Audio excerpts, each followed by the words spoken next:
Hello दोस्तों, crime.com में आपका स्वागत है। 23 जनवरी को एक 21 वर्ष की लड़की की गुमशुदगी की रिपोर्ट दर्ज कराई जाती है। जांच के दौरान पुलिस को पता चला कि आखिरी बार लड़की को उसके जीजा के साथ देखा गया है। उत्तर प्रदेश के मुजफ्फरनगर में एक दिल दहला देने वाली घटना सामने आई है, जिसे सुनकर आपका दिल दहल जाएगा। आखिर क्या है सारा मामला, क्या हुआ लड़की के साथ, आइए जानते हैं आज की कहानी में। आज की कहानी शुरू करने से पहले बताना चाहूंगा दोस्तों कि आप लोगों ने हमारे वीडियो को बहुत प्यार दिया और सपोर्ट किया है। आगे भी सपोर्ट बनाए रखें।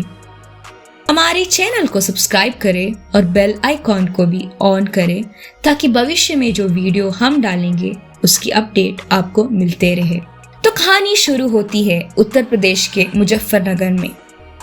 आशीष की शादी आज से 4 साल पहले हुई थी। शादी के बाद पत्नी की छोटी बहन से उसकी बातचीत शुरू होने लगी। धीरे धीरे नजदीकियां बढ़ने लगी और उन्हें एक दूसरे से प्यार हो गया और फिर उनके बीच अवैध संबंध बनने लगे। आशीष अपनी साली से शादी करना चाहता था और शादी करने के दबाव बना रहा था, लेकिन साली शादी करने के लिए तैयार नहीं थी,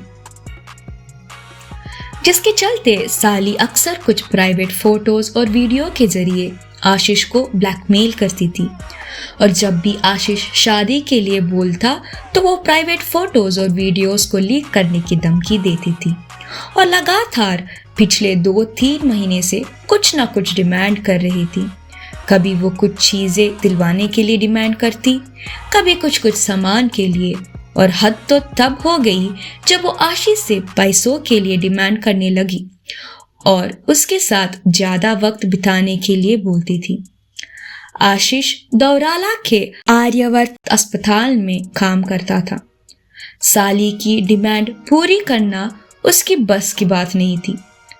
अब आशीष को डर लगने लगा कि कहीं ये बात सबके सामने ना आ जाए और मेरी बीवी को पता ना चल जाए। आशीष अपने साली की इन हरकतों और धमकियों से तंग हो चुका था। फिर उसने सोचा कि अपनी साली से कैसे पीछा छुड़ाया जाए। उसने अपने साथी शुभम से संपर्क किया और अपनी सारी परेशानी बताई कि कैसे उसकी साली उसको 3-4 महीनों से ब्लैकमेल कर रही है और पैसे की डिमांड कर रही है। तब आशीष की बात सुनकर शुभम आशीष को दीपक से मिलवाता है और बोलता है कि ये बंदा हमारे बहुत काम का है और तुम्हारी परेशानी खत्म कर देगा। तब ये तीनों मिलकर आशीष की साली की हत्या की योजना बनाई। इस हत्या होने के लिए आशीष को पैसों की जरूरत थी और पैसों का इंतजाम करना था, क्योंकि आशीष दौराला के आर्यवर्त अस्पताल में एक छोटा सा काम करता था। आशीष के पास ज्यादा पैसे ना होने के कारण बैंक से एक लोन लेने का सोचता है और आशीष 40,000 का एक पर्सनल लोन लेने के लिए आवेदन करता है और कुछ ही दिनों में पैसे मिल जाता है। फिर वो दीपक से मिलता है और इस हत्या की डील 30,000 से होती है। आशीष दीपक को 10,000 रुपए एडवांस में देता है, बाकी 20,000 रुपए हत्या के बाद देने की बात होती है। इसके बाद 21 जनवरी को आशीष, शुभम और दीपक तीनों स्कूटी से आशीष की साली को घर से दूर नानू नहर की कच्ची पटरी पर लेकर जाते हैं। वहां उन्होंने पहले गैंगरेप किया, फिर दुपट्टे से गला घोंटकर हत्या कर दी। हत्या करने के बाद शव की पहचान छुपाने के लिए तीनों ने मिलकर पेट्रोल डालकर उसे जला दिया। ये सब होने के बाद तीनों वहां से भाग जाते हैं।